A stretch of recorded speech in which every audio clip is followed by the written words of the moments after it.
প্রিয় দর্শক, সাজ্জাদ কাদিরের প্রীতি নিন, শুভেচ্ছা নিন। আজকে আমি একা কথা বলবো না, দ্বৈতভাবে কথা বলবো। আজকে আমাদের এই লাইভে যুক্ত হয়েছেন প্রতিবেশী দেশ হওয়া সত্ত্বেও ভারত এবং বাংলাদেশের দ্বিপাক্ষিক সম্পর্ক বেশ নাজুক অবস্থায় রয়েছে। গত বছর শেখ হাসিনা সরকারের পতনের পর থেকে দুদেশের মধ্যে যে শীতলতা দেখা দিয়েছে তা এখন নতুন ভূ রাজনৈতিক মোড় নিয়েছে। এর মধ্যে সবচেয়ে বড় খবর হলো বাংলাদেশের জাতীয় নিরাপত্তা উপদেষ্টা ডক্টর খলিলুর রহমান এই মুহূর্তে দিল্লিতে অবস্থান করছেন। বৈঠক করেছেন ভারতের জাতীয় নিরাপত্তা উপদেষ্টা অজিত দোভালের সাথে। কিন্তু তার এই সফর এমন এক সময় হলো যখন ঢাকার আন্তর্জাতিক অপরাধ ট্রাইব্যুনাল সাবেক প্রধানমন্ত্রী শেখ হাসিনাকে মানবতাবিরোধী অপরাধে দোষী সাব্যস্ত করে মৃত্যুদণ্ডের রায় ঘোষণা করেছে। আর শেখ হাসিনা গত বছরের আগস্ট থেকে ভারতে আছেন। বাংলাদেশের অন্তর্বর্তী সরকার তাকে ফেরত চেয়ে দিল্লির কাছে আনুষ্ঠানিক অনুরোধ জানালেও কোনো কাজ হয়নি। যখন দুই দেশের সম্পর্ক ভালোও নয় খারাপও নয় বরং অনাস্থার সম্পর্কে পরিণত হয়েছে, তখন ডক্টর খলিলুর রহমানের এই হঠাৎ দিল্লি সফর এবং প্রধান দ্বিপক্ষীয় বৈঠক কি ইঙ্গিত দিচ্ছে? এটা কি সম্পর্কের বরফ গলানোর প্রাথমিক প্রয়াস, নাকি পর্দার আড়ালে চলতে থাকা গুরুতর নিরাপত্তা ও রাজনৈতিক সমঝোতার আলোচনা? বিস্তারিত জানতে চলুন যাওয়া যাক বিশ্লেষণে।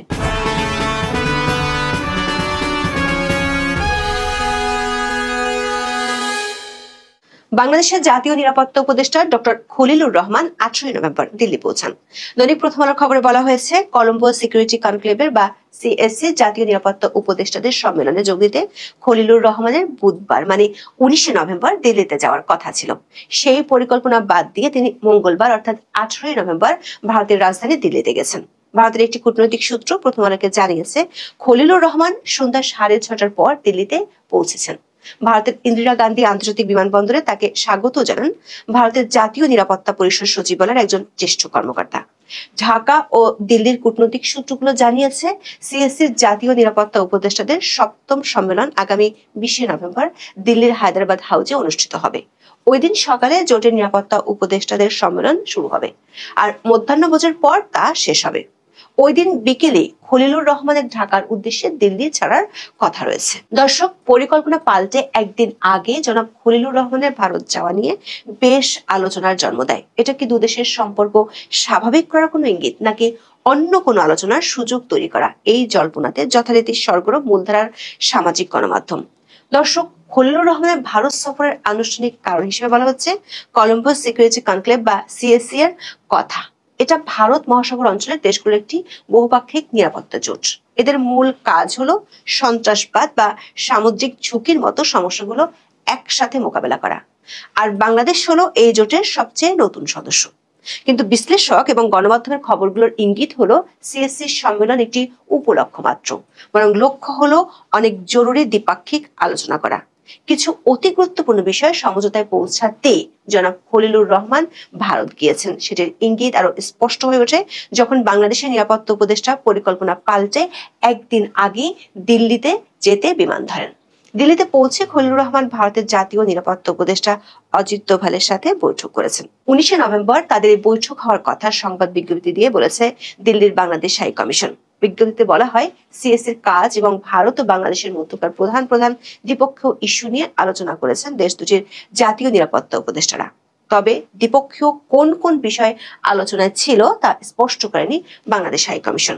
বিজ্ঞপ্তিতে আরো বলা হয়েছে, সুবিধাজনক সময়ে বাংলাদেশ সফরের জন্য অজিত দোভালকে আমন্ত্রণ জানিয়েছেন খলিলুর রহমান। বিশ্লেষকরা মনে করেন, এই ধরনের কনক্লেভে সাধারণত অনুষ্ঠানের ফাঁকে সাইডলাইন বৈঠক হয়, কিন্তু পরিকল্পনা পাল্টিয়ে একদিন আগে গিয়ে কনক্লেভের আগেই বৈঠক করাটা বিশেষ কিছুর বার্তা দেয়। 16 মাসের শীতল নিরাপত্তার পর কেন ভারত ও বাংলাদেশ এই বৈঠক করলো আর তাতে কি কি আলোচনা হলো তা এখন গুরুত্বপূর্ণ হয়ে উঠেছে। দুই দেশের মধ্যকার সম্পর্কের ক্ষেত্রে বাংলাদেশের অন্তর্বর্তী সরকারের জন্য দুশ্চিন্তার বিষয় হলো দেশটির সাবেক প্রধানমন্ত্রী শেখ হাসিনার ভারতে অবস্থান করা ও সেখান থেকে বক্তব্য দেয়া। এই প্রেক্ষাপটে ডক্টর খলিলুর রহমানের এই সফরকে সবচেয়ে বেশি তাৎপর্যপূর্ণ করে তুলেছে শেখ হাসিনার বিরুদ্ধে সম্প্রতি ঘোষিত মৃত্যুদণ্ডের রায়। গত 17 নভেম্বর ঢাকার আন্তর্জাতিক অপরাধ ট্রাইব্যুনাল মানবতা বিরোধী অপরাধে তাকে মৃত্যুদণ্ড দেন। রায় ঘোষণার পর বাংলাদেশের পররাষ্ট্র মন্ত্রণালয় ভারতের কাছে শেখ হাসিনাকে ফেরত দেওয়ার জন্য প্রত্যর্পণ চুক্তির কথা উল্লেখ করে অনুরোধ জানাবে বলেছে। তবে এই ইস্যুতে দিল্লি তার অবস্থান পরিষ্কার রেখেছে। একাধিক ভূ রাজনৈতিক বিশ্লেষক মনে করেন, নয়াদিল্লি মৃত্যুদণ্ডের মুখোমুখি করতে শেখ হাসিনাকে বাংলাদেশে পাঠাবে এমন দৃশ্য কল্পনাও করা যায় না। বিশ্লেষকদের মতে প্রত্যর্পণ চুক্তিতে একটি ব্যতিক্রমী ধারা আছে যা রাজনৈতিক ব্যক্তিত্বের ক্ষেত্রে ব্যবহার করা হয়। নয়াদিল্লির জওহরলাল নেহরু বিশ্ববিদ্যালয়ের অধ্যাপক সঞ্জয় ভারদাস মনে করেন, শেখ হাসিনার মৃত্যুদণ্ডের রায়কে ভারত বাংলাদেশের ক্ষমতাসীন শক্তিগুলোর রাজনৈতিক প্রতিশোধ হিসেবে দেখছে।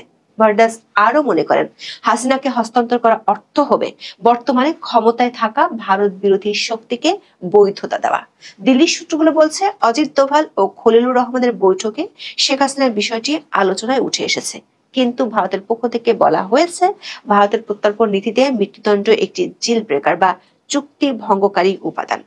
যদিও 2013 সালের চুক্তিতে মৃত্যুদণ্ডের ক্ষেত্রে প্রত্যর্পণ নিষিদ্ধ করা হয়নি, তবে ভারতীয় সুপ্রিম কোর্টের নজির এবং আন্তর্জাতিক দায়বদ্ধতা এখানে বড় বাধা। বৈঠকে 2005 সালের একটি কেসের কথা তুলে ধরা হয়েছে ভারতের পক্ষ থেকে। সেটি হলো আবু সালেম মামলা। 2005 সালে পর্তুগাল থেকে গ্যাংস্টার আবু সালেমকে প্রত্যর্পণ করার সময় ভারত সরকার পর্তুগিজ আদালতকে একটি সার্বভৌম নিশ্চয়তা দিয়েছিল যে তাকে মৃত্যুদণ্ড দেওয়া হবে না এবং 25 বছরের বেশি কারাদণ্ড ভোগ করতে হবে না।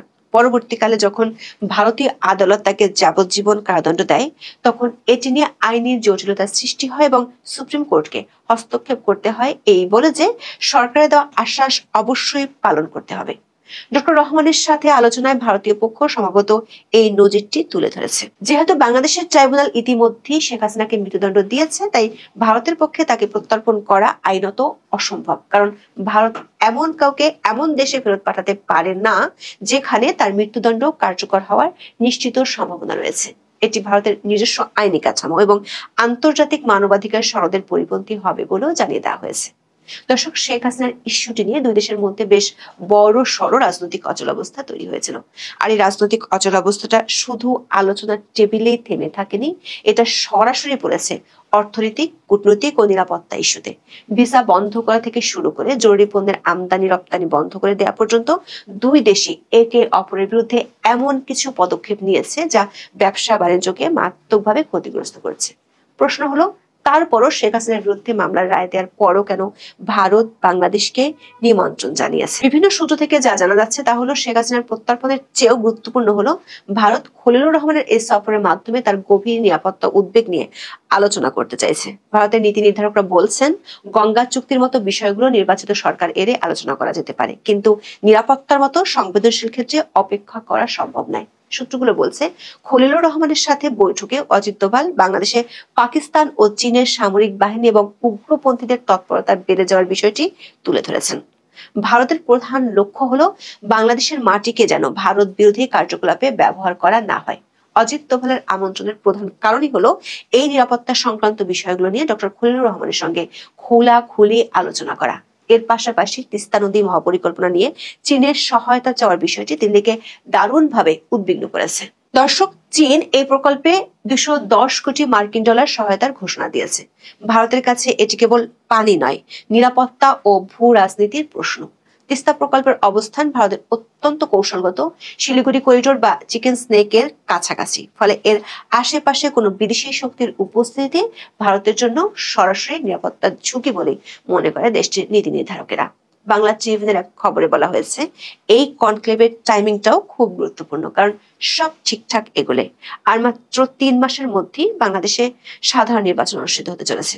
সূত্রগুলো বলছে, অজিত দোভালের সঙ্গে খলিলুর রহমানের আলোচনায় এই সমস্ত নিরাপত্তা ইস্যু ছাড়াও বাংলাদেশের আসন্ন নির্বাচন নিয়েও আলোচনা হয়েছে। এই নির্বাচন নিয়েও ভারতের ঘোষিত অবস্থান সুষ্ঠু ও অবাধ, তার সঙ্গে নির্বাচন যেন পার্টিসিপেটরি বা অংশগ্রহণমূলক ও ইনক্লুসিভ বা অন্তর্ভুক্তিমূলক হয়।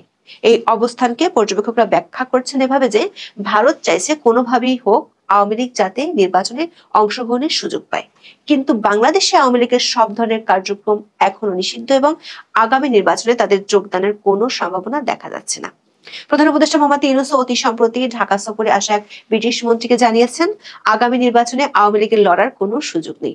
স্পষ্টতই এখানে ভারত ও বাংলাদেশের অবস্থানে বিরাট ফারাক রয়েছে এবং দিল্লিতে অজিত দোভাল ও খলিলুর রহমানের মধ্যে আলোচনায় এই অস্বস্তিকর বিষয়টি উঠে এসেছে। তবে এ নিয়ে দুই পক্ষ কোনো সমঝোতায় পৌঁছাতে পেরেছে কিনা তা নিশ্চিত হওয়া যায়নি। কিন্তু সমঝোতার শর্ত হিসেবে ভারত যে কিছুতেই শেখ হাসিনাকে হস্তান্তর বা বাংলাদেশের হাতে তুলে দেওয়ার দাবি মেনে নেবে না, সেটি ভারতের পক্ষ থেকে জানিয়ে দেওয়া হয়েছে। সূত্রগুলো বলছে, বাংলাদেশের জাতীয় নিরাপত্তা উপদেষ্টা ডক্টর খলিলুর রহমানের এই দিল্লি সফর একটা কূটনৈতিক প্রচেষ্টা, যার মাধ্যমে নির্বাচনের আগে ব্রেকিং দ্য আইস বা বরফ গলানোর প্রক্রিয়ার দিকে যেতে চায় বাংলাদেশ। তবে ভারত যেহেতু শেখ হাসিনাকে ফেরত দিবে না এবং নিরাপত্তা ইস্যুতে তাদের বেশ উদ্বেগ রয়েছে, তাই ঢাকা দিল্লি সম্পর্ক রাতারাতি উষ্ণ হওয়ার সম্ভাবনা দেখছেন না বিশ্লেষকরা। তাহলে শেষ প্রশ্নটা কিন্তু থেকেই যাচ্ছে, এই যে হঠাৎ বৈঠক, এটা কি সত্যি দুই দেশের সম্পর্কের ক্ষেত্রে কোনো নতুন দিগন্ত খুলে দিবে, নাকি এটা আসলে বড় কোনো ভূ রাজনৈতিক খেলার একটা সাময়িক চাল মাত্র? আসসালামু আলাইকুম প্রিয় দর্শক, একেবারে সবশেষ যেই উল্লেখযোগ্য নিউজটি সেটি দিয়ে শুরু করি। তা হচ্ছে ভারত এবং শেখ হাসিনাকে কেন্দ্র করে আইন উপদেষ্টা যে সংবাদ সম্মেলন করেছেন বৃহস্পতিবার, সেখানে তিনি বলছেন যে শেখ হাসিনাকে ভারত থেকে ফিরিয়ে আনতে ইতালির রোমে অবস্থিত আন্তর্জাতিক অপরাধ আদালত অর্থাৎ আইসিসিতে বিষয়টি অ্যাপ্রোচ করা যায় কিনা বিবেচনা করা হচ্ছে। মানে এই বিষয়টি যে একেবারে আইওয়াস বা যারা জুলাই যোদ্ধা হিসেবে নিজেদেরকে দাবি করেন অথবা গণঅভ্যুত্থানে যে শক্তিগুলো রয়েছে তাদের সামনে নিজেদের মুখ রক্ষার বিষয়, যে তারা বা সরকার কতটা তৎপর শেখ হাসিনাকে ফিরিয়ে বিচারের রায় কার্যকর করার জন্য। ভারত দেবে না এটা তো নিশ্চিত, শেখ হাসিনাকে ফেরত দেবে না, সেই জায়গা থেকে এই কথাগুলো বলা এবং নিজেদের ব্যর্থতা ঢাকার জন্য এই সব কথাবার্তা। তো এই কথাবার্তা কেন অবতারণা করলাম, গত দুদিন ধরে বেশ আলোচনা চলছে ভারতে এই মুহূর্তে অবস্থানরত বাংলাদেশের জাতীয় নিরাপত্তা উপদেষ্টা ডক্টর খলিলুর রহমানের সঙ্গে বৈঠক হয়েছে ভারতের জাতীয় নিরাপত্তা উপদেষ্টা অজিত দোভালের সঙ্গে। ডক্টর খলিলুর রহমান যতটা না গুরুত্বপূর্ণ, নিঃসন্দেহে অজিত দোভালের অবস্থান এই উপমহাদেশে অনেক বেশি গুরুত্বপূর্ণ এবং উপমহাদেশ কেন্দ্রিক যে রাষ্ট্রগুলো রয়েছে। তো যেহেতু ভারতের জাতীয় নিরাপত্তা উপদেষ্টা কথা বলেছেন ডক্টর খলিলুর রহমানের সঙ্গে, বিষয়টি অবশ্যই আমাদের জন্য খুবই গুরুত্বপূর্ণ। কি কথা বলেছেন সে বিষয়ে স্পষ্ট করে কিছু প্রকাশ্যে আসেনি। এখন এটা মনে করার কোনো কারণ নেই যে বাংলাদেশের রাজনীতি এবং আওয়ামী লীগ প্রসঙ্গ বাদ দিয়ে ভূ রাজনৈতিক বা আঞ্চলিক নিরাপত্তা, সন্ত্রাসবাদ ইত্যাদি নিয়ে দুই জাতীয় নিরাপত্তা উপদেষ্টার মধ্যে কথা হয়েছে। এবং ভারতের কোনো কোনো গণমাধ্যম এমন ইঙ্গিত দেওয়ার চেষ্টা করছে যে এই বৈঠকের মধ্য দিয়ে ভারত বাংলাদেশের যে সম্পর্ক তলানিতে গিয়ে পৌঁছেছে বা যে বরফ জমাট বেঁধেছে তা গলতে শুরু করেছে। কি সেই ইঙ্গিত? এবং বলছিলাম যে স্পষ্ট করে কোথাও থেকে জানা যায়নি যে তাদের মধ্যে কি আলোচনা হয়েছে। দিল্লিস্থ বাংলাদেশের হাই কমিশনার তারা একটি বিবৃতি দিয়েছে। সেই বিবৃতিতে খুব স্বাভাবিকভাবে যে কথাবার্তাগুলো বলা হয়েছে সেগুলোই ভারত এবং বাংলাদেশের প্রায় সব গণমাধ্যমে সেই বিবৃতির খবরগুলোই আমাদের সামনে এসেছে, যেখানে বলা হচ্ছে যে বুধবার সকালে বাংলাদেশ ও ভারতের জাতীয় নিরাপত্তা উপদেষ্টারা তাদের প্রতিনিধি দল নিয়ে বৈঠক করেছেন। বৈঠকে সিএসসি অর্থাৎ কলম্বো সিকিউরিটি কনক্লেভ যেই জোট বা ফোরাম, সেই সিএসসির কর্মকাণ্ড নিয়ে আলোচনার পাশাপাশি দুই দেশের দ্বিপক্ষীয় বিভিন্ন গুরুত্বপূর্ণ বিষয় নিয়ে আলোচনা হয়েছে। অজিত দোভালকে ঢাকা সফরে আমন্ত্রণ জানিয়েছেন ডক্টর খলিলুর রহমান। এই যে ফর্মাল কথাবার্তা, তো নিঃসন্দেহে বলা যায় যে এখানে যে বিষয়গুলো উল্লেখ করা হয়েছে দ্বিপাক্ষিক স্বার্থ সংশ্লিষ্ট, তার বাইরে অনেক বিষয় আলোচনা হয়েছে। ভারতের অন্যতম গণমাধ্যম দ্য প্রিন্টের মতো ভারতের কোনো কোনো গণমাধ্যম ইঙ্গিত দিয়েছে যে বৈঠকের মধ্য দিয়ে বরফ গলতে শুরু করেছে, যেটি শুরুতেই বলছিলাম। তাহলে ভারত কি এমন প্রস্তাব করলো, অথবা বাংলাদেশের পক্ষ থেকে ডক্টর খলিলুর রহমান কি এমন প্রস্তাব করলো যে ভারত মেনে নিয়েছে, অথবা ভারতের প্রস্তাব বাংলাদেশ মেনে নিয়েছে, যে বরফ গলতে শুরু করেছে? আমরা যেটুকু জানতে পেরেছি অথবা ধারণা করা যেতে পারে, তার মধ্যে যে বিষয়গুলো আলোচনা হয়েছে তার মধ্যে রয়েছে বাংলাদেশের আগামী জাতীয় সংসদ নির্বাচনে আওয়ামী লীগকে অংশগ্রহণের সুযোগ তৈরি করে দেওয়া, এবং এতে যে অজিত দোভালের পক্ষ থেকে প্রস্তাবটি ডক্টর খলিলুর রহমানের কাছে উত্থাপন করা হয়েছে সে বিষয়ে একটি ইঙ্গিত আরো স্পষ্টভাবে পাওয়া যায়। শেখ হাসিনার মৃত্যুদণ্ডের রায় ঘোষণার পরপরই দেশের পররাষ্ট্র মন্ত্রণালয় যে বিবৃতি দিয়েছে, সেই বিবৃতির একটি অংশে কথাগুলো ছিল এরকম: একটি ঘনিষ্ঠ প্রতিবেশী হিসেবে ভারত বাংলাদেশের জনগণের সর্বোত্তম স্বার্থে প্রতিশ্রুতিবদ্ধ, যার মধ্যে শান্তি, গণতন্ত্র, অন্তর্ভুক্তি এবং স্থিতিশীলতা অন্তর্ভুক্ত। এই উদ্দেশ্যে আমরা সবসময় সকল পক্ষের সঙ্গে গঠনমূলকভাবে সম্পৃক্ত থাকব। মানে এখানে অংশগ্রহণমূলক শব্দটা এখানে আনা হয়েছে। এখন আর কি আলোচনা হতে পারে তার একটু বলে রাখি যে শেখ হাসিনাকে যে ভারত ফেরত পাঠাবে না তা তো মোটামুটি নিশ্চিত, এবং সেই জায়গা থেকে আইন উপদেষ্টা যে মোটামুটি আইওয়াশ করার মতন একটি সংবাদ সম্মেলন করেছেন, সেই জায়গায় শেখ হাসিনা যে প্রসঙ্গ এনেছেন সেটা উল্লেখ করেছি।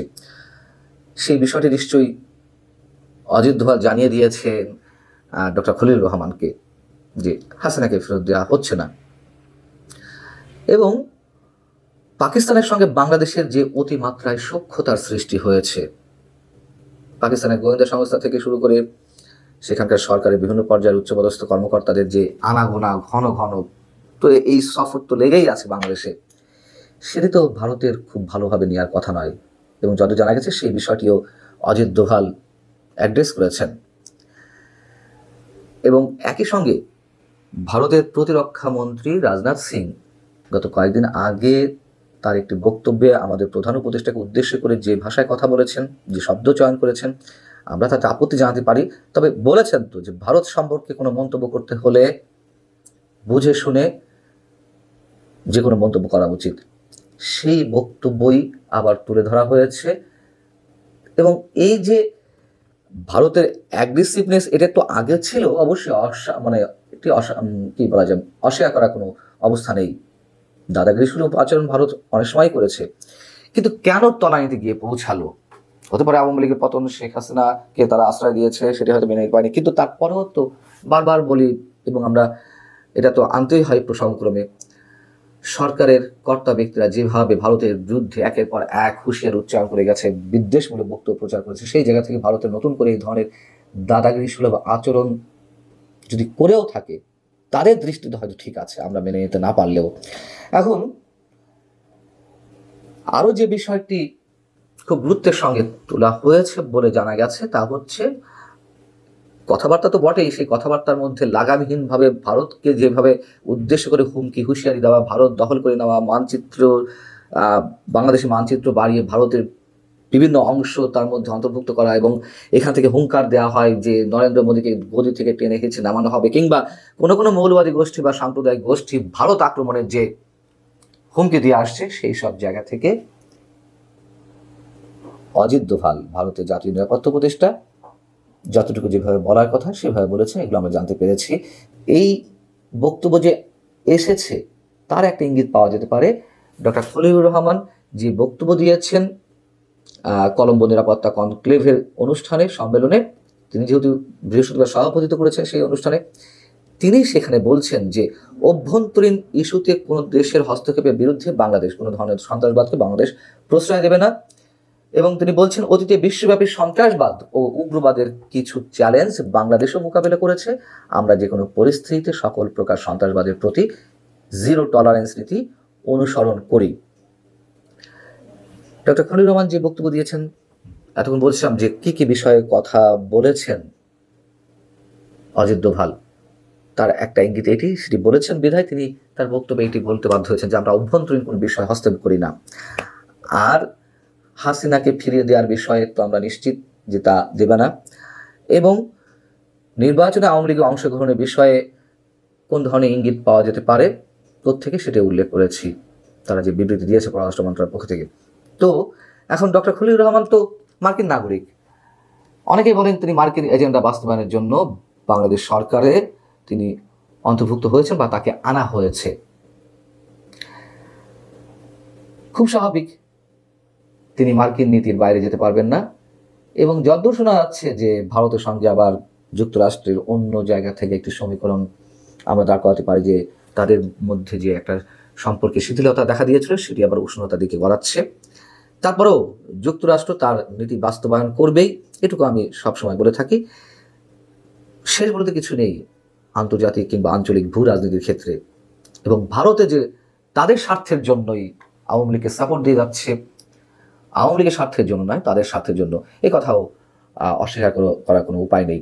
তো সবকিছু মিলিয়ে এটুকু বলা যেতে পারে যে এই বৈঠকটি যেভাবেই হোক, যে দৃষ্টিকোণ থেকেই হোক, দুই দেশের দুই জাতীয় নিরাপত্তা উপদেষ্টার মধ্যকার এই বৈঠক অবশ্যই অনেক বেশি গুরুত্বপূর্ণ এবং বাংলাদেশের যে রাজনীতি অদূর ভবিষ্যতে সেখানে যে কোনো মোড় লাগতে পারে বা মোড় নিতে পারে, এটুকু আমরা বলতে পারি। ভালো থাকুন, আল্লাহ হাফিজ।